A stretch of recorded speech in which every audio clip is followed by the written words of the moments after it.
და ორიოლის სიტყვას გეორგიევსკის ტრაქტატზეც კიდე დავამატებდი.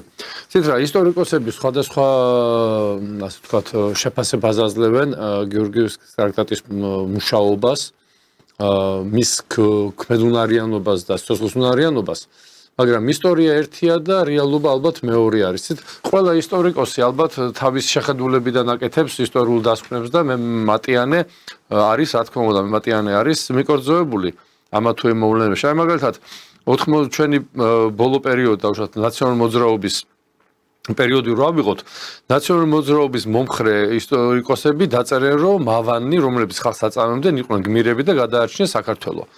სხვა დაწერს, რომ ესენი იყვნენ სისხლისმღვრელები, კაციჭამიები, ანუ ისტორიას როგორც გინდა ისე მოაბო, მაგრამ ჩვენ ფაქტები გვაქვს, ჩვენ ხო თანამედროვეები ვარ და ჩვენ ვიცით რა ხდებოდა. ეხლა რატო გავაკეთე ეს შედარება? 80 ბევრჯერ არის საუბარი, რომ საქართველოს უღალა და რუსეთმა 96-95 წლის ასე ვთქვათ ბრძოლაში, მაგრამ მოდით ვთქვათ ესეთი რამ, 83 წლიდან საქართველოს დიდი სულნათი მეფის და სამწუხაროდ დიდი მეფეების და დიდი ხალხის, დიდი ადამიანის შვილები ხშირ შემთხვევაში ვერ არიან ისეთი ყოჩაღები, როგორც მათი მშობლები და როგორც ამობენ, მათზე ისვენებს ბუნება, შვილებზე ისვენებს ბუნება, ხო? რა ხდებოდა? ხო არ იყო ის, რომ ჩვენი ხელისუფლება იმდროინდელი საქართველოს ხელისუფლება, მეფისწულები, გერები, ერეკლეს გერები ეძებდნენ ასე ვთქვათ ხარდაჭერას. ზოგი თურქეთში ჩადიოდა, ზოგი ირანში ჩადიოდა, ზოგი თავის თავს თავაზობდა ძმები. ხო, აი მე იმიტომ ვთქვი, რომ ჩვენ მაშინაც ქონდა ეს პრობლემა, ვერ ჩამოყალიბდით სამწუხაროდ.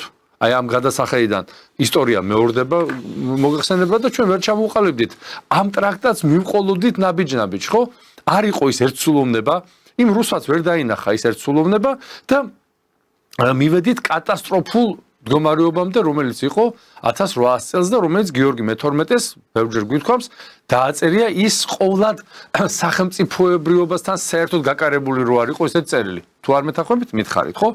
და გადაგვარჩინეს ფიზიკურად. იქ რამდენიმე კვირაზე იყო ლაპარაკი, ამინდი იყო ცუდი, მაგრამ პავლე პირველის პერიოდი. კი ბატონო, ამინდი იყო ცუდი, მაგრამ აქედან მეფემ ძალიან თხოვა, რომ მე დაგახმართ ხარურემს და გაუზარდა კვების რაციონი. მოკეთ კვირეებზე იყო ლაპარაკი, იმ დონეზე იყო ქვეყანა უკვე გაუბედურებული ამ ლეკიანობით და შიდააშლილობით. ისე რატომ მიიყვანეს აქამდე?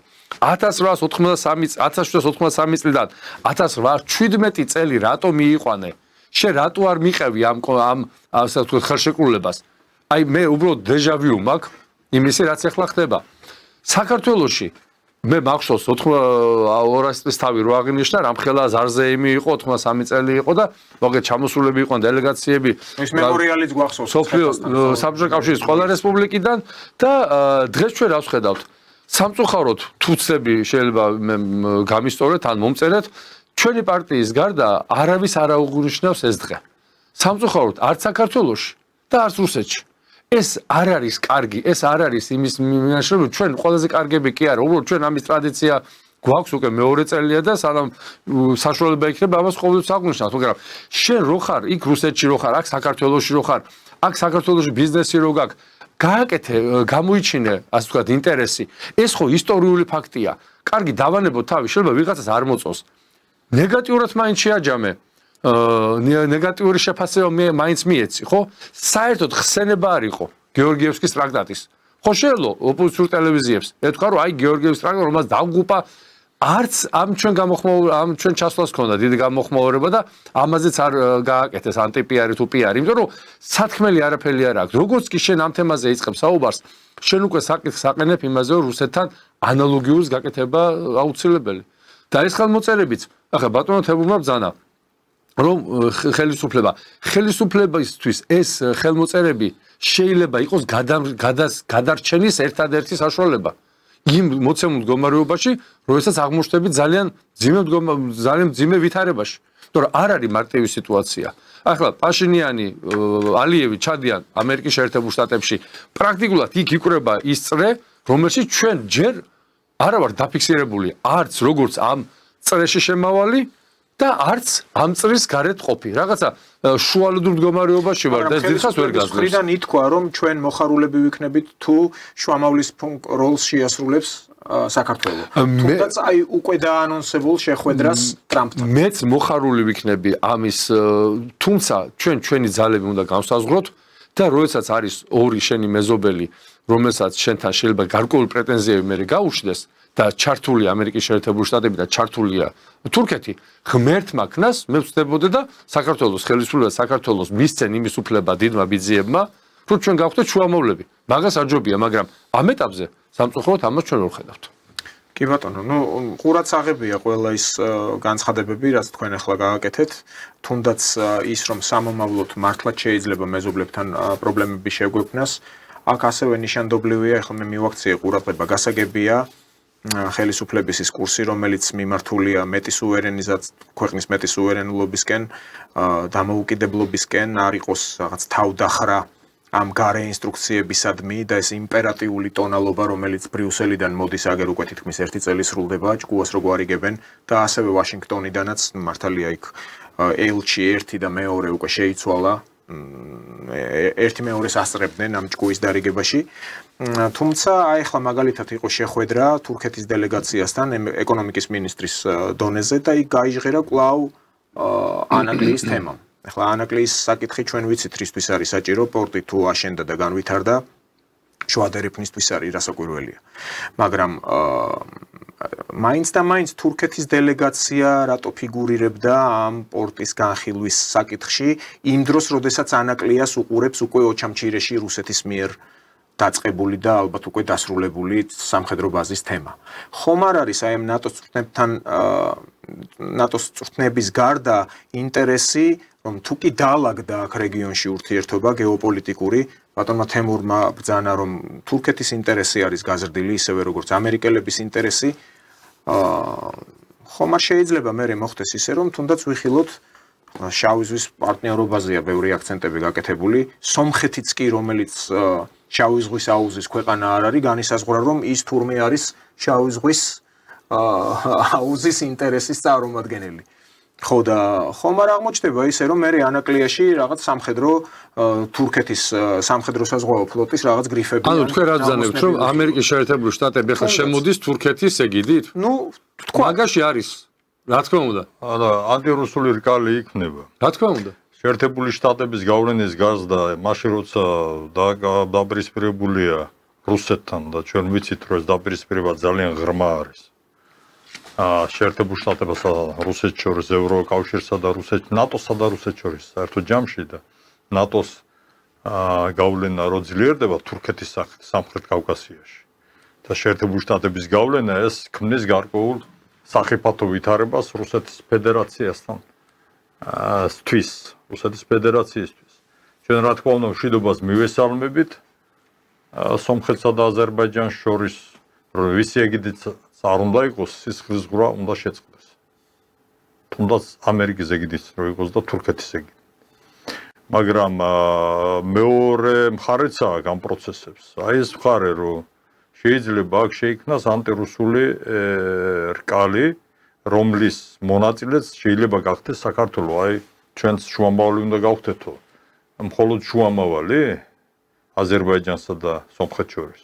თუ იმ პროცესების მონაწილე, რომელიც შეიძლება იყოს ანტირუსული პროცესები, ანუ სამხრეთის მხრიდან რუსეთისთვის სტრატეგიული, მათ შორის სამხედრო, პოლიტიკური საშიშროების შექმნის, საფრთხის შექმნის პროცესში თუ მიიღო საქართველოს მონაწილეობა, რომლის მაღალი ალბათობაა, მაშინ რა თქმა უნდა, რუსეთსა და საქართველოს შორის ურთიერთობების აი ეს არც მშვიდობა, არც ომი, უფრო მშვიდობა ვიდრე ომი, რაც დღეს არის და ეს საქართველოს ხელისუფლების დამსახურება, ეს მდგომარეობა შეიცვლება. და რუსეთი უფრო კონკრეტულად დააყენებს თავისი ინტერესების დაცვას სამხრეთ კავკასიაში და მათ შორის საქართველოს წინაშე, იმიტომ რომ სომხეთში მას არ ყავს, არც აფხაზეთი და არც სამხრეთ ოსეთი.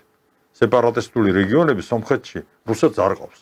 და ამ ბერკეტებს ის ვერ გამოიყენებს სომხეთში. იმისათვის რომ თავისი გავლენები სომხეთში ისევ გააძლიეროს. ხომ? კი ბატონო. აი ეს მდგომარეობა რუსეთს სამხრეთ კავკასიაში. ეს მათი პასუხისმგებლობაა. რატომ მოხდა ასე?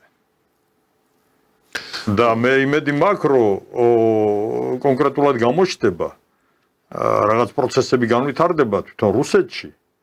აი რატომ მოხდა ასე, რომ სამხრეთ კავკასიიდან მე არ მინდა ესეთ სიტყვები ვიხმაროთ, რომელიც აი დაუშვათ აი.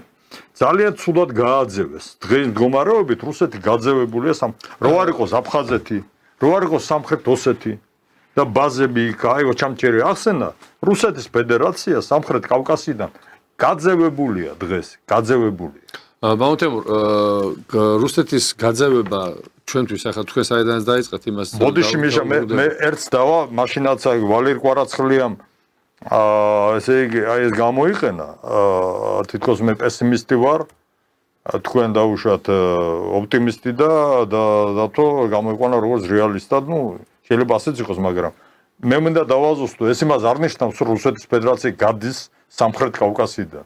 არ გავა არასოდეს. და გრძელვადიან და საშუალოვადიან აი თუ გავითვალისწინებთ ვადებსა რა თქმა უნდა რუსეთის ფედერაცია აქედან არ გავა. მაგრამ დღეს მდგომარეობა არის დღეს მდგომარეობას ვაფიქსირებ და დღეს მდგომარეობას ვაფასებ მე ასე. კარგი, დღეს რაც არის. მაშინ მე გეტყვით შემოსაზრებას ბატონ დავითთან ბოდიშ მოვიხდი. ის რაც რუსეთი ახლა თქვენ ბრძანებთ რომ გადის რეგიონიდან, ხო? რეგიონიდან მისი გასვლა კატასტროფული იქნება ყველა რესპუბლიკისთვის, პირველ რიგში საქართველოსთვის, აზერბაიჯანულ მეტი მინარი და გამომდინარე ვიცით რა რუსეთის იმპერიული ხასიათი და მოთმინების არნახული ასე ვთქვათ წარმოუდგენელი მოთმინების უნარი აქვთ, შეუძლიათ თავიანთი რაღაცა დანაკლისების ხარჯზე. ახლაც კი თქვეს უკრაინასთან მიმართებით, ჩვენ დავიცდით. დანაკლისების ხარჯზე აქ საერთოდ მე ვთქვი წინა განაცემაში მე მგონი რომ აი ესე დაждდება გულხელ დაკრეფილი კარგად შემოხედავს ეს სამი რესპუბლიკა როგორ ერთმანეთს დავერევით საკმაოდ ძიმე სურათი იქნება და ამაში ჩვენ გავიჭრდებით ყველაზე მეტად ნუ რატო დავერევით აი ახლა მე რატო დავერევით ისტორიული პრეცედენტები არის და ამაზე მეც ვიტყვი მე გეტყვით რა მაშინ სხვა სიტუაცია იყო არა სიტუაცია აზერბაიჯანი და სომხეთი დაერია მაგრამ დღეს მშვიდობისკენ მიდის ერთ წუთი ჩვენთვის რუსეთის აქედან გასვლა ეს არის კატასტროფის თოლფასი. მაგრამ თქვენ აზრს გავაგზავნებ ახლა ბატონო თემურ. დაბრუნდება მხოლოდ მაშინ, როდესაც როგორც გიორგი მე-12 მიწერა წერილი. არა, რატო დავერევით ეს გახსენეთ? არა. კი არ დავერევით. საქართველოს გააღრმავებს თურქეთთან ურთიერთობებს. აი მე ალტერნატიულ სურათს შემოგთავაზ. უბრალოდ თურქეთი გააღრმავებს საქართველოს და საქართველოს დათმობა. მე საქართველოს ძალიან კარგ საგარეო პოლიტიკას ეწევა სამხრეთ კავკასიაში. მშვენიერი ურთიერთობები აქვს ბაქოსთან, ერევანთან, ანკარასთან, რასაც მე მივესალმები. იმიტომ რომ ძალიან რთულია დღეს თურქეთს ეომო. აგერ არის შემოსული რა. და ეს გაგრძელდება, ეს მდგომარეობა თანდათანობით გამტკიცდება და სომხეთსა და თურქეთს შორისაც დარეგულირდება ურთიერთობები. აბა მაშინ თქვენ როგორ სომხეთის კომუნიკაციები თურქეთთან გაიხსნება, დიპლომატიური ურთიერთობები აღდგება. იაფი საქონელი იქ შევა სომხეთში. სომხეთი თურქეთის მეშვეობით გაიხსნა დასავლეთისკენ, ევროპისკენ. და ეს დაეთყობა სომხეთის ეკონომიკასაც, რაც აწყობს სომხეთის უბრალო მოსახლეობას მათ შორის. რატომ უნდა დავერიოთ ერთმანეთს? თუ ჭკუა შეერთებულ შტატებს. და იქ სერიოზული პოლიტიკოსები ზიან და ძალიან კარგი სტრატეგიის ხარჯი არის იქ ანკარაშიც და ვაშინგტონშიც. და ჩვენ უნდა გამოვიდეთ და ვინც ამაზე ფიქრობს, ის უნდა გამოვიდეს უარესიდან.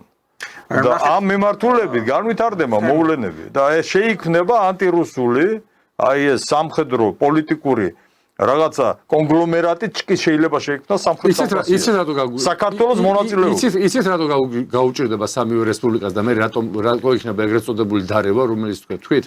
რუსეთის ეკონომიკური გავლენა ამ სამივე რესპუბლიკაზე იმხელა, რომ ამას ამერიკის შეერთებული შტატები და თურქეთი ვერ ჩაანაცვლებს. ანუ ეკონომიკური კოლაფსი თუ რუსეთმა თქვა რომ მე შევეხე მიშა ახლა ნუ გადაყავს ის საუბარი მე შევეხე იმ თეზის, რომ ჩვენ ერთმანეთს გავერებით. გამომთავრებია და რუსეთის გავლენები, რუსეთი რო არ ახლა ისე არ უნდა გამომიყვანო. არა, მე არ ბატონმა ვალერი კვარაცხელიამ გამომიყვანა და თქვენ. რუსეთი კი არ გავა. ის ეკონომიკურ ბერკეტებსაც ჩართავს.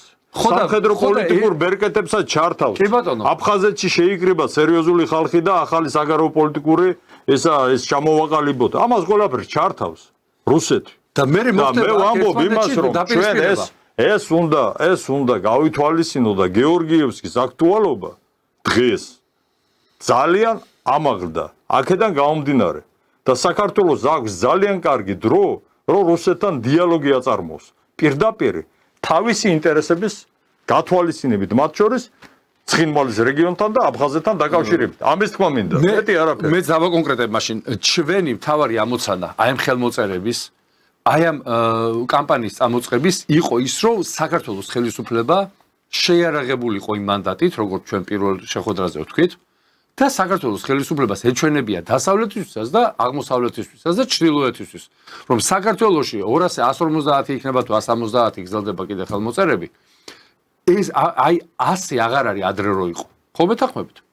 ამიტომ უფრო მეტი გაბედულობისკენ უნდა წავიდეთ. თორე კიდე ერთხელ ვიმეორებ, ვინც იცის რუსეთის ხასიათი, რუსეთის მენტალობა და მის იმპერიული აზროვნება და იმპერია და რუსი არ მალავს ამას, ჩვენ აღმოჩნდებით უკიდურესად ეკონომიკურ სერიოზულ კოლაფში. და ეკონომიკურად გაჭირებული რეგიონი სამი რესპუბლიკა ავიღოთ თუ სამი ქვეყანა. ის მე ერთმანეთს უნდა წაართვას საარსებო საშუალება. მე რო ვთქვი რომ ერთმანეთს დავერევით მეთქი, მე ეს ვიგულისხმე. ამერიკის შეერთებული შტატები აქ არ ჩადებს იმის მეათედსაც კი, რაც რუსეთს შეუძლია, ასე ვთქვათ, ეკონომიკური ბერკეტები ჩართოს და შექმნას აქ პრობლემები. ამავდროულად, აგერ პოლონეთში ახლა იწყება ძალიან დიდი წუხნები, რომელშიც 40,000-მდე პოლონელი ჯარისკაცი უნდა იყოს, 20,000 უნდა დაემატოს იმას, რა ქვია, კიდე ნატოს ჯარები, იქ აბრამსები, მოკლედ მთელი ინფრასტრუქტურა და მე გეთანხმებით. აქ ხო პრობლემა შეექმნება რუსეთს. აი კავკასიაში. ანალოგიური პრობლემა შეექმნება დასავლეთი ბელორუსიის საზღვართან და უკრაინის თემაც იქნება ცოცხალი და კიდე აღმოსავლეთში და აზიის ქვეყნებში კიდე ამერიკის შეერთებული შტატები რას მოიმოქმედებენ? ეგ ღმერთმა იცის. ანუ ჩვენ მივდივართ სადამდე რომ საქართველოს დღეს აქვს შანსი რაც ორივე მგზანე და გეთანხმებით აი ამ სიტუაციაში აღმოჩნდეს ავანსცენაზე ძალიან მომგებია და დაადასტუროს თავისი ერთგულება საკუთარი ინტერესების და არა რამდენიმე კლანური კორპორატიული ინტერესების რომელიც კავკასიაში უკვე 35 წელია შემოსულია. ეს არ არის დღევანდელი ხელისუფლების პრობლემა. ეს არის ის პრობლემა, რომელიც 30-32 წელი მზადდებოდა და მე კარგად მახსოვს დემირელის განწყობა 95 წელს, როდესაც თურქეთში რო იყო დელეგაცია საქართველოსი პირდაპირ უთხრა პარლამენტის მაშინდელ სპიკერს, რომ რადგინდა რუსი კაციო, რუსი კაცი გაუშვა, რუსი კაცი იგულისხმებოდა ჯარისკაცზე. თურქი კაცი, კაი ჯარისკაცი არისო. ანუ ეს იდეა მე ყველას გაგება შემილია. თურქეთს თავის ინტერესები აქვს. აზერბაიჯანს თავის ინტერესები აქვს. სომხეთს თავის ინტერესები. ჩვენ ვისი ინტერესები გვაქვს? ჩვენ ყველას ინტერესები გვაქვს. ყველას ჩვენ უნდა მომემსახუროთ. ეხლა ერთხელ ჩვენ თავს მომემსახუროთ და ვთქვათ რომ არ მაინტერესებს თქვენი ინტერესები. ჩემი ინტერესია რუსეთთან ვიყო კარგად. და ეს უნდა იყოს გადადგმული ნაბიჯი ყოველგვარი უკან მოხედვის გარეშე და ყოველ წინაპირობებზე ასე. ეს ქართულ ოცნებაზეა დამოკიდებული მთლიანად. ძალიან ქართულ ოცნებაზე პირდაპირ შემიძლია გითხრათ რა ბატონო თემო და ბატონო ძალიან ცუდი სცენარისკენ წავალთ. მე იმის მეშინია რომ ერთჩვენია დღეს რუსეთმა არ თქვას რომ აბა ძმებო მიხედეთ თქვენ თავს და აგერ თურქეთს ჩაგაბარებს აგერ ამერიკას და რაჩის დაიჭერთ. მე ვნახავ და იმ კავკასიას როგორმე გაამაგრებს იმ ჩრდილოეთ რომ აქედან არ გადავიდეს იარაღი და ფული. რა ვიცი, მე ამ საფრთხეს ვხედავ. საკმაოდ სერიოზულად. დანარჩენი ახლა ღმერთთან ხას მე ვწდებოდე და ყველანი ვწდებოდეთ და უფრო კარგად იყოს საქმე.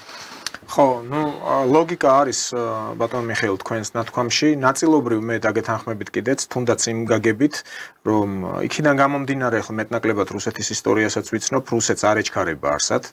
შესაძლოა მართლაც იყოს, ვთქვათ, პესიმიზმი ნარევი განცხადება, რომ რუსეთი აი კავკასიას კარგავს, რუსეთი კავკასიიდან განდევნეს, მე ასე ჩემი პირადი აზრია, მთლად ასე არ უყურებ, შესაძლოა მან უბრალოდ პოზიციურად დათმოს დროის გარკვეული მონაკვეთი. ეს შესაძლოა იყოს თუნდაც საუკუნის მეოთხედი, ანუ 20-25 წელი. უბრალოდ მის დასავლეთ საზღვრებთან არის უფრო ეგზისტენციალური საკითხი, რომელიც რუსეთის establishment-ში მიიჩნევა როგორც ეს ეგრეთ წოდებული უკრონაციონალიზმი, რომელიც საბოლოოდ უნდა ამოიშანთოს და ეს ალის ვაიდელი, რომელიც ავსტრიის ყოფილი საგარეო საქმეთა მინისტრი იყო, გასაგებია რომ ის თქვათ გადასახლდა რუსეთში ჩასახლდა, ასე ვთქვათ, მაგრამ საკმაოდ კარგი მინიშნება გააკეთა იმ ევრობონზების მისამართით, რომელმაც თქვა რომ წაიკითხეთ თუნდაც მალადაია გვარდიაო. ანუ უკრაინულ ნაციონალიზმთან პრობლემა რუსეთს ჰქონდა ოდითგან. ხო და იქიდან გამომდინარე რომ რუსეთს ღია აქვს ეს საკითხი, თან მოდის დიდი წნეხი დასავლეთიდან, აი სულ რაღაც რამდენიმე საათიც არ არის გასული, რაც დასრულდა პუტინისა და ამერიკის სპეცწარმომადგენლის სტივ ვიტკოფის შეხვედრა. 3 საათს გაგრძელდა ეს მოლაპარაკებები, აქ საუბარია რუსეთი დათანხმდება თუ არა უკრაინაში თავისი აი ამ შეტევის შეჩერებას, როგორც ტრამპმა თქვა, იქ დედლაინზეა ლაპარაკი, რომ რამდენიმე დღე აქვს დარჩენილი, სხვა წინააღმდეგ შემთხვევაში დაუწესებს უფრო მასშტაბურ სანქციებს რუსეთს. ხო და რუსეთმა თუ ჯერ კიდევ არ გადაწყვიტა და არ მოაგვარა დასავლეთ ფრონტზე თავისი ეს ეგზისტენციალური პრობლემა, აი ბატონმა მიხეილმა ახსენა, რომ პოლონეთი უკვე იწყებს დიდი ცნობის შემზადებიან.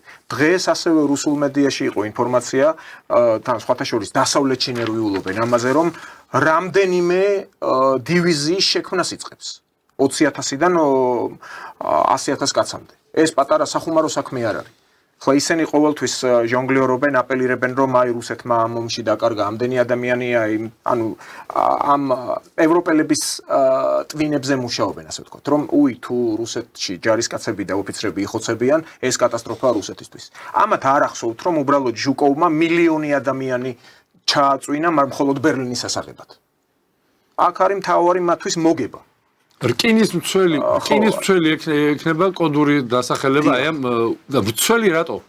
ევროპას არ წმუნდებენ რუსეთი გადმოვა შეტევას და რუსეთის შემოვა უკრაინაში რკინის მცველი, იმიტომ დაარქვეს 60,000-იან კონტინგენტს და ეს გაგრძელდება წლის ბოლომდე. და აი კავკასიასთან მიმართებით მე უბრალოდ დავასრულებ რომ გამოდიოს ჩემი აზრი, შესაბამისად რუსეთმა შეიძლება აიღოს პოზიციური ეგრეთ წოდებული პაუზა.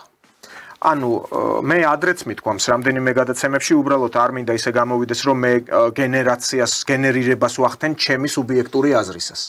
თუმცა იქიდან გამომდინარე რომ ასევე კარგად, ყოველ შემთხვევაში სტუდენტობის პერიოდში ჩემი ინტერესის საგანი იყო, თუნდაც რუსეთ-თურქეთის ომები, ანუ ეს თემა მithქვამს არაერთხელ რომ 12 ჯერ იომეს რუსეთმა და თურქეთმა. აქედან უმეტესწილად ანუ 10 ჯერ მოიგო რუსეთმა. იქ ყაიმებიც დასრულდა. რუსეთში ძალიან კარგად ესმით თურქეთი. რუსეთში ისიც კარგად ესმით, რომ თურქეთი არის ნატოს წევრი ქვეყანა, რომელსაც აქვს რეგიონში ყველაზე დიდი არმია.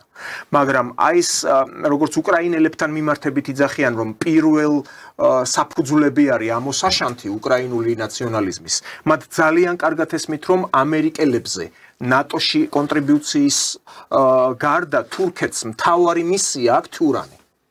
ამიტომ თურქეთი ეს ფენომენი თურქული ავტორიტარიზმის თუნდაც ასე დავარქვათ გნებავთ იგივე აზერბაიჯანის მათთვის არის მეტად გამჭირვალე მათ იციან რომ მთავარია კავკასიაში მაქსიმალურად შევიწროვდეს ბრიუსელის და ვაშინგტონის ინტერესები მიუხედავად იმისა რომ თურქეთი ნატოს წევრი ქვეყანაა და ეს შემოვიდეს თურქეთი რეგიონში და აითქვიფოს ქართველები როგორც ტაოკლარჯეთში 1/3 ყოფილ საქართველოში თურქებმა თუნდაც 1909 წელს არ მისცეს ლაზებს ქართული ენის სწავლების უფლება მიუხედავად წერილობითი თხოვნისა და იქ დღეს ქართულად აი ჩვენებურებს ეძახიან შემორჩენილია ეს ქართული კილოკავი მაგრამ ქართული ცნობიერება აღარ არის მაგრამ იგივე ტერიტორიაზე რომელიც ოდნავ უფრო დიდი იყო ანუ მესამედი იყო ხო ტაოკლარჯეთი აქ რუსეთის წიაღში ჩვენ შეგვინარჩუნდა ენა ლიტერატურა მამული საქმიანობა შეგვინარჩუნდა ქართული ტელევიზია მივიღეთ, ქართული რადიო მივიღეთ, სტამბები მივიღეთ. წერა-კითხვა თავიდან სკოლა არ იყო 801 წლამდე. სკოლა არ იყო და ოჯახებში, ახლა არ მინდა რაღაცეები ჩვენ თავადებზე ლაპარაკი კიდე რა. 1832 წლამდე დასავლეთ საქართველოში ტყვეთა-ყიდვა იყო. რაზე მე ლაპარაკი? რუსების ადგილზე უარეს ვიზავდი. კი, დავასრულებ უბრალოდ. აქედან გამომდინარე, ხედავს რა რუსეთი რომ არ არის რეგიონში ძალიან მარტივი ანგლოსაქსების ინტერესების განდევნა. ესაც თქვათ პირდაპირ ჩვენ დღეს საქართველოს ანგლოსაქსების საბანკო სისტემის ქვეშ არის. ანუ აი ზეგ არის წლისთავი 2008 წლის ომის. დაიწყო თუ არა ეს საომარი მოქმედებები ეროვნული ბანკის განცხადება გაკეთა თუ არა ბატონი ხაზარაძე მამუკა და TBC ბანკი პირველი იყო რომელმაც წამებში შეაჩერა ტრანზაქციები. ანუ რუსული ტანკი რო შემოსულიყო რუსთაველზე პირობითად პირველი მთელი ქართველი ხალხის დანაზოგით კონცენტრირებული თანხებით ხაზარაძე გაიქცეოდა ლონდონში. ნუ დაახლოებით ისე როგორც მენშევიკები გაიქცნენ მთელი ქართული. რა განსხვავება მენშევიკების და ხაზარაძეში? ხო და აი მე იმას ვამბობ რომ რუსეთი შესაძლოა იმას უფრო შეეგუოს რომ თურქებმა და აზერბაიჯანელებმა ნუ პირობითად ვიძახი შთანთქონეს სომხები და ქართველები. ანუ გენეტიკურ დონეზე კი არა, მენტალურად ვიძახი. აი როგორც თქვენ ამბობთ, რომ ვაჭრობა დაიწყო სომხებს პაშინიანი ასე აზროვნებს, აი ზოგადად ლიბერალები ასე აზროვნებენ, რომ იცი რა, ეს მოდი ეს ერთი თაობა, ან ორი თაობა, კომფორტულად ვიქნებით. თურქულ აირანს დავლევთ. კი ბატონო რა. უფრო მეტი პროდუქტი შემოვა, სომხები უფრო კარგად იცხოვრებენ. მაგრამ სომხების ზუსტად ისე იცხოვრებენ, როგორც აი ვუდრო ვილსონმა რომ მოზომა სომხეთის ტერიტორია და სომხები თურქეთის ტერიტორიაზე ყველგან ცხოვრობდნენ. თუმცა შემდეგ მიიღეს გენოციდი. ბოლოდავით ერთ რეპლიკას და მე 1915 თემურს მას ვთქვათ. ერთ რეპლიკას გეტყვით. თუ ეს ვარიანტი მოხდა, ღმერთმა დაიფაროს, ჩვენ ისე 600.000 დავჩებით, გარანტირებულად გეუბნებით. ისე 600.000 დავჩებით და ისე მე მოგვიწევს მუხლებზე ფოფხრით მისვლა. და თქვენ ეს მოხდება, აქეთკენ მივიდივართ. თქვენ არ ფიქრობთ რომ რუსეთი შეიძლება მშვიდად ამასაც კი ელოდებოდეს? რატო აი არსებობს ბანალური სტერეოტიპი? ყველაფერი რო თქვა ჩვენ მაყურებელს რომ გული გაუსწრეს და ამიტომ საქართველოში არსებობს ბანალური სტერეოტიპი იმ ადამიანების ვისაც კარგად ახსოვს ის სიკეთეები რაც იყო თუნდაც საბჭოთა კავშირის დროს ანუ მეტი სოციალური პირობები უზრუნველყოფილი მშვიდად წყნარად კოხტად სუფთად ჩაცმული პენსიონერები რომლებიც ყოველთვე პენსიას იღებდნენ ის საშუალო ფენა რომელიც ხელფას ელოდებოდა თვიდან თვემდე და პრემია დანამატებს კვარტლურად თუმცა დომინოს თამაშობდა ან რა ვიცი ჭადრაკს პირობითად ორგანიზაციებში ან თუნდაც თავისუფალ დროს ფაბრიკა ქარხნებში მაგრამ რუსეთი ეს ამ სტერეოტიპზე მაქვს ყურადღების გამახვილების მცდელობა რუსეთი დღეს რომ შემოვიდეს და რეგიონში იყოს დომინანტი არამც და არამც არ შეინახავს ანტირუსულად განწყობილ არც ქართველს არც სომეხს ვინაიდან რუსეთი ავტორიტარული მმართველობის მიუხედავად ნუ პირდაპირ ვერტიკალს გულისხმობ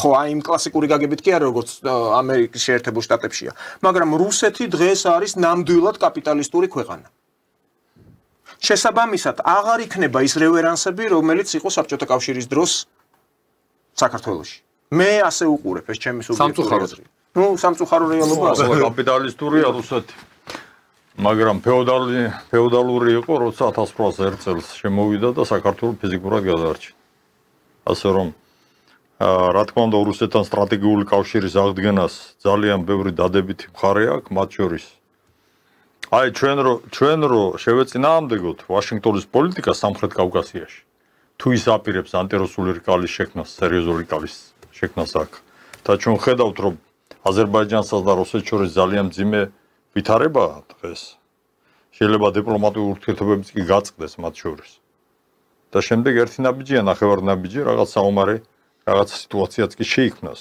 და ის როცა ზურგი გამაგრებული იქნება როცა სომხეთი მის იმპერია არ იქნება საქართველოც ასევე აგერ თურქეთი რატომაც არა რატომ არ წავა ვაშინგტონი და საერთაშორისო იმპერიალისტური ძალები იმ ნაბიჯზე რუსეთს შეუქმნან დაახლოებით არ ვამბობ იმ მასშტაბის საფრთხე რაც მას ელოდება და აქვს დასავლეთიდან არამედ დაახლოებით იგივე საფრთხე სამხრეთ კავკასიიდან მით უმეტეს რომ ამის ძალიან კარგი პრაქტიკა გააჩნია ვაშინგტონს და დასავლეთს ჩეჩნეთის ორი ომის კამპანია პირველი მეორე რომელსაც კინაღამ რუსეთის დაშლამდე მიიყვანა.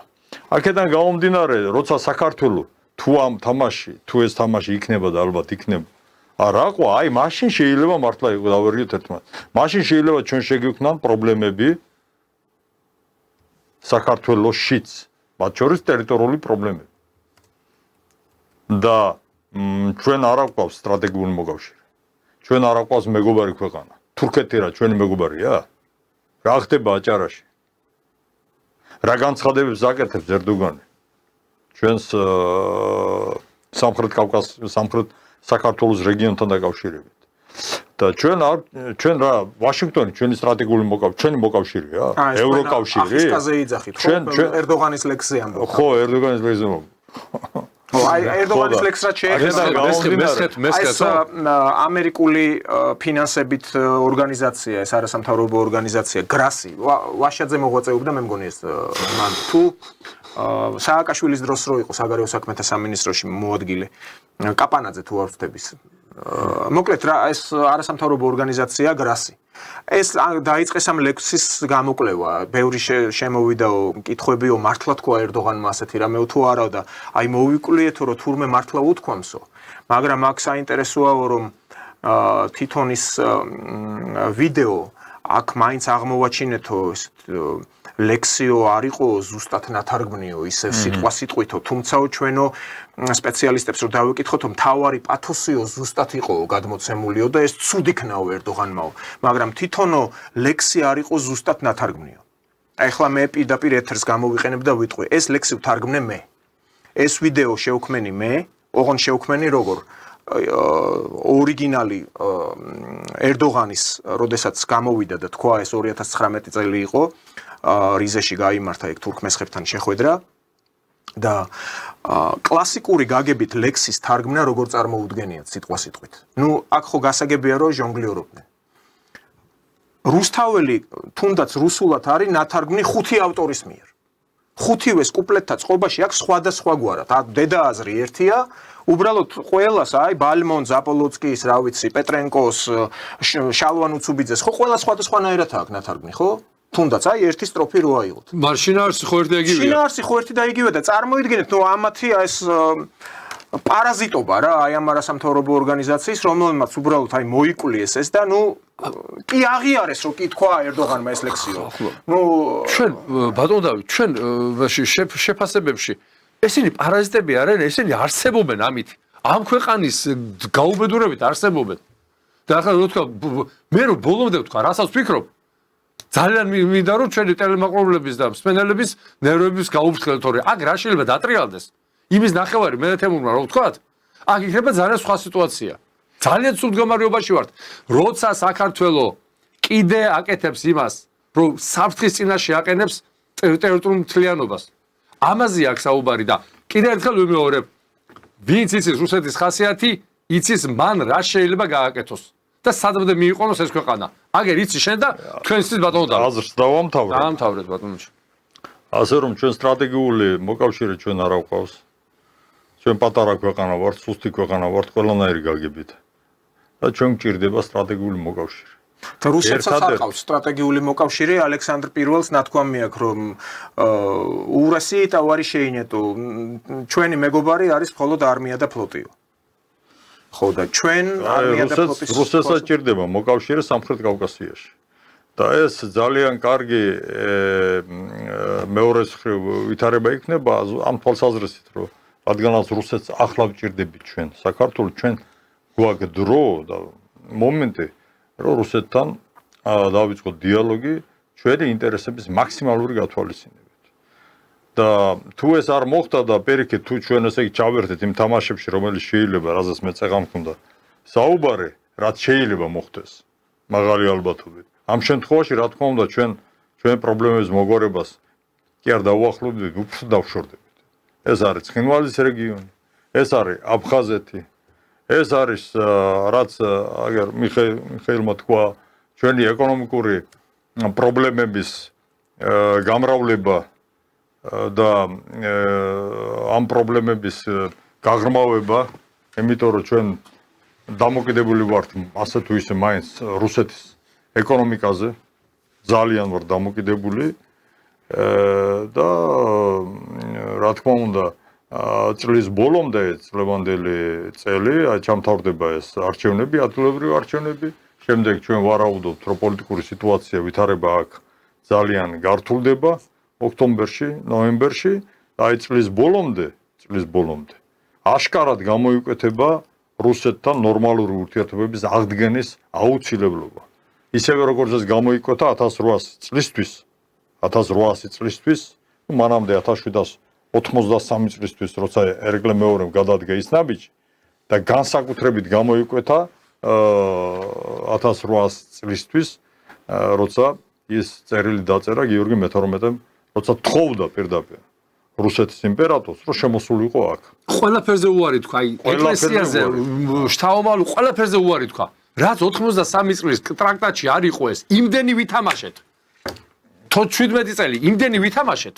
აქამდე მივაყვანეთ სიტუაცია. აი დღეს ამ ტრაქტატის ორიგინალზე 2-20 კიდევ არ არის, ეს მდგომარეობა არის, ჩვენთვის არის ძალიან ხელსაყრელი მდგომარეობა და 2-3 თვეში შეიძლება აი ამ მდგომარეობას ჩავარდით, როგორც ჩავარდა გიორგი მე-12. ტრაქტატის ორიგინალი ინახება პეტერბურგში, ისტორიულ არქივში და რუსეთის ხელისუფლების უმაღლესი წარმომადგენლების მხრიდან არაერთხელ იყო მოწოდება, რომ კი ბატონო გამოგზავნონ ქართველი ისტორიკოსები და შევისწავლოთ თუნდაც ის საიდუმლო მუხლი ამ ტრაქტატის, რომელიც იყო იქ ხელმოწერილი. გარსევან ჭავჭავაძის მიერ. ბავშვებთ, კიდევ ერთხელ ვიმეორებ, მაპატიეთ რა. ყველა ქვეყანას ჩვენ გარშემო და მსოფლიოში აქვს თავისი ინტერესები. მე ყველას ინტერესებს პატრიოტიზმი, იმიტომ რომ თურქეთს, სომეხის და აზერბაიჯანელს თავის ინტერესებიდან გამოდის. მარტო ჩვენ 30 წელი, მოდი, დავაზრდო, 33 წელი. ყოველ წელი ემატება მე. 33 წელი გამოდივართ სხვისი ინტერესებიდან. ჯერ ამერიკელების ინტერესებიდან, მე ევროპელების, მე ისევ ამერიკელების, გახსოვთ ფილმი, ქართული ფილმი რო არის. თამაშობს, რა ქვია, ჟოჟულიანი. Antre s'il vous plaît, please და პამიდორი არ დადოთო, პამიდორიო, წითელიო, არ ეგონოთ რომ კომუნისტები ვართო. აი ესეთი მარაზმი იყო. და მარაზმი ხო ითქო რომ მეორდება. მარაზმი და პოლიტიკა არის მოდასავით. პიჯაკი 52 წელს გადაღებული ფილმი და 92 წელს გადაღებული ფილმში ერთ და იგივე პიჯაკებია, სამღილიანი. და ბატონ მიხეილ, თქვენ რადგან მარაზმში ვართ, მარაზმში დავარქოთ ყოველთვის რადგან ფილმი ახსენეთ, მე მინდა უბრალოდ გამოვიყენო ეთერი. სამძიმარი გამოვხატო დიდი რეჟისორის, უდიდესი რეჟისორის, გენიოსი კაცის ელდარ შენგელაიას გარდაცვალების გამო და მიუსამძიმროთ ოჯახს ამ დიდი დანაკლისის გამო. და აქვე დავამატებ სხვათა შორის მაყურებელმა ალბათ შესაძლოა ნაწილმა იცის, ნაწილმა არა. ელდარ შენგელაიამ სწორედ დაამთავრა ეგრეთ წოდებული ვგიკი, საკავშირო კინემატოგრაფიის ინსტიტუტი, რომელიც არის ერთ-ერთი სერიოზული სასწავლებელი და ყველა ის ქართველი უძლიერესი შემოქმედი რეჟისორი ელდარ შენგელაია, აბულაძე, რეზო ჩხეიძე, თენგიზ აბულაძე, რეზო თაბუკაშვილი და თენგიზ აბულაძე ვგიკი მე მგონი არ დაამთავრა, თუმცა ნუ მერაბ კოკოჩაშვილმა დაამთავრა ასევე ვგიკი და მე თავადაც მქონდა ლექციები, უბრალოდ მე ვესწრებოდი ლექციებს ვილგელმ პიკის 3 ნომერში არის ეს ცნობილი ინსტიტუტი, მაღალი დონის მსოფლიოში განთქმული ინსტიტუტი და სწორედ იქ სხვადასხვა კლასები იყო, გერასიმოვის, რომის, რა ვიცი, ან ცნობილი რეჟისორების, რომლებსაც ქონდათ ეს თეორიული უდიდესი ცოდნა, რომლებმაც ასევე აი ჩვენ ქართულ რეჟისორებს სტუდენტობის დროს მიაწოდეს ეს ცოდნა და სწორედ ამიტომაც ეს ერთ-ერთი ამან განაპირობა ქართული ნიჭის, ასე ვთქვათ, მაღალ დონეზე, ასე ქართული ფილმების და ქართული ფილმის ფენომენი არსებობს, როგორც ასე ვთქვათ. ქართული საბჭოთა ფილმის ფენომენი არსებობს. დასავლეთში და ელდარ შენგელაია იყო სწორედ ამ გიკის კურსდამთავრებული, ეს უბრალოდ აღნიშნვის ღირსია. მე შეუძლია ქართული ფილმი საბჭოთა პერიოდში ჩამოყალიბდა და იმის შემდეგ დაინგრა და განადგურდა.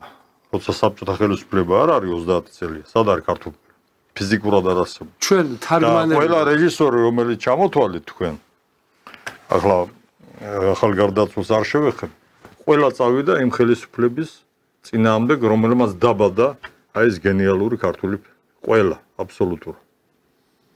კიდევ არ ჩამოთვალეთ ვიღაცები თქვენ ლანანა ღოღობერიძე მაგალითად რომელიც დღეს არა მხოლოდ იმ წყობის წინააღმდეგ წავიდა რომელმაც ის შვა არამედ მთლად დადგა აი ამ ულტრალიბერალური ანტიქართული ძალის გვერდით. ეს ცალკე საკითხია, შეიძლება გადაცემაც კი მიუძღვნათ ამას, ცალკე საკითხი ესეთი უსიამოვნო ასე ვთქვათ, მაგრამ სიმართლე უნდა ითქვას. რაც შეეხება ოქტომბრის არჩევნებს, რომელიც ადგილობრივ არჩევნებს, რომელიც მოდის. ჩვენ რატო საუბრობთ საერთოდ, რატო ვეხებით ამ პრობლემებს? ყოველთვის ჩვენ ყურადღების ცენტრში არის საქართველოს მოსახლეობა. მათი მდგომარეობის გაუმჯობესება არის ჩვენი მიზანი. როცა ჩვენ საუბრობთ რუსეთთან ურთიერთობების აღდგენას, დიალოგს, ეს დაკავშირებულია საქართველოს მოსახლეობის ინტერესებთან. ეს გაუმჯობესებს ჩვენს ეკონომიკურ მდგომარეობას, გაუმჯობესებს სოციალურ მდგომარეობას საქართველოში. ეს ჩვენ საშუალებას მოგცემს, რომ გავიდეთ უფრო ადვილად რუსეთის ბაზარზე. მოვიპოვოთ ენერგომატარებლები უფრო იაფად და ასე შემდეგ და ასე შემდეგ. აი ამიტომ საუბრობთ ამაზე. და ჩვენ ძალიან ვწუხართ, რომ ოქტომბრის არჩევნები აგერ ცხვირწინ არის და ქართული ოცნება სოციალურ საკითხებს საერთოდ არ ეხება. საერთოდ არ ეხება. აი მთავარი ბატალიები მაინც თბილისში გაიმართება ერთ-ერთი. ნუ ასე ალბათ. და აქ მთავარი მაინც არის ის სოციალური პრობლემები, რომელიც თბილისში. ძალიან ბევრი არის მშიერი ხალხი თბილისში, რომელსაც ძალიან უჭირთ ფასები ჩვენ ხედავთ რომ მატულობს კვების პროდუქტებზე, მაღაზიებში, ბაზარში და აი ამას უნდა მიაქციოს ყურადღება ქართულმა ოცნებამ. დიახ, ეს გარანტირებულად იმარჯვებს, იმიტომ იმარჯვებს, რომ ოპოზიცია გაიხლიჩა და ასეთ საჩუქარს მოკავშირე თუ გაუკეთებდა ქართულ ოცნებას, როცა ნაწილი ოპოზიციისა ბოიკოტს აცხადებს, ნაწილი მონაწილეობს არჩევნებში, აქედან გამომდინარე, რომ ოპოზიცია არის უფრო შერცხვენილი საქართველოს მოსახლეობის თვალში და უფრო დისკრედიტირებული, ბევრად უფრო ვიდრე ქართული ოცნება, სწორედ ამიტომ იმარჯვებს ქართული ოცნება. მაგრამ ეს არ ხსნის სოციალურ პრობლემებს, რომელიც არსებობს ქვეყანაში. ეს არ ხსნის იმის ალბათობას, რომ ოქტომბერშივე უკვე დათო აქ პოლიტიკური ვითარება გაუარესდება და ევროკავშირი და ვაშინგტონი ყველაფერს გააკეთეს იმისთვის, რომ ეს მოხდეს სავიზო რეჟიმის აღდგენის ჩათვლით. და თუ ამ შემთხვევაში რუსეთის ფაქტორი ისე როგორც იყო გათვალისწინებული წინა საპარლამენტო, ბოლო საპარლამენტო არჩევნებზე და ნურავინუ დამარწმუნებს იმაში, რომ რუსეთის ფაქტორმა არ იმუშავა, რომ აქ სისხლისღვრა არ იყო და აქ არ გამოვარდნენ, როგორც არჩევნების შემდეგ.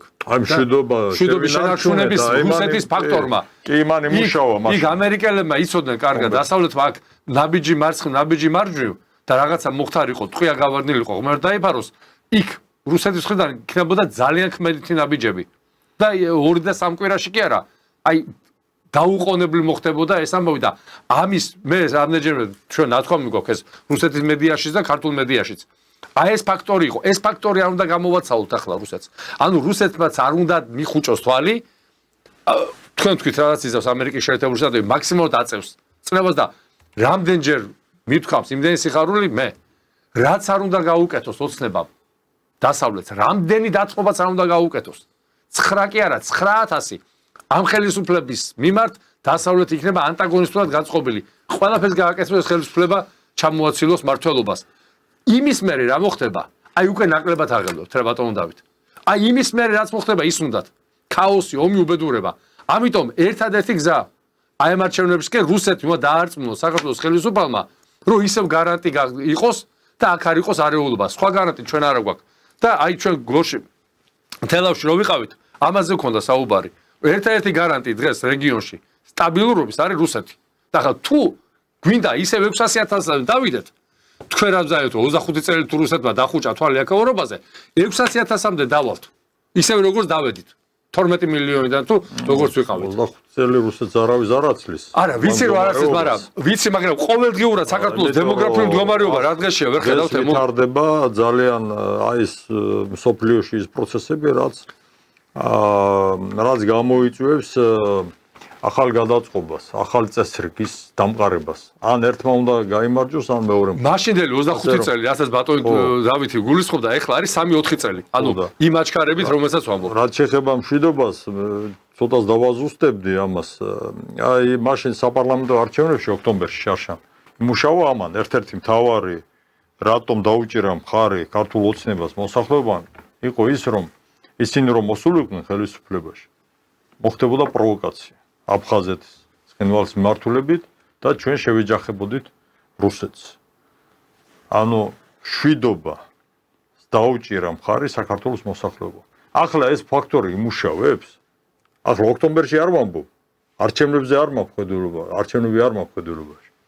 აი დესტაბილიზაციის შემთხვევაში აი ეს ფაქტორი, შვიდობის ფაქტორი რომელმაც იმუშავა შარშან ოქტომბერში, ისეთი ეფექტურობით დაეხმარება თუ არა ქართულ ოცნებას ხელისუფლების შენარჩუნებაში. ეს არის, ასე ვთქვათ, შეკითხვა, შეიძლება რიტორიკული, მაგრამ მე მგონია, რომ აქტუალური შეკითხვა, აქტუალური. Ну, ამ შეკითხვაზე მოკლე პასუხი შეიძლება, ხო ჩვენ დროც გვეწურება ერთი წუთი გვაქვს. თუ შედგა კოლაბორაცია ან სომხეთისა და აზერბაიჯანის ხელისუფლებებთან და ჯერჯერობით ახლა აქტიური სტრატეგიულ პარტნიორობაზე აქცენტი შესაძლოა შეინარჩუნოს, ასე ვთქვათ. ეს ძალისხმევა, ან ის რომ კлау გაგრძელდეს, ან თუ კი მხარდაჭერა იქნება სამხრეთელი მეზობლების, ასე ვთქვათ, რუსეთი აწონ-დაწონის რამდენად უღირს, ან დასავლეთს აქ რაღაც ქირურგიაზე გადასვლა, როგორც თქვენ ბრძანებთ. ეს არავინ არ იცის, მართლაც გამოჩდება.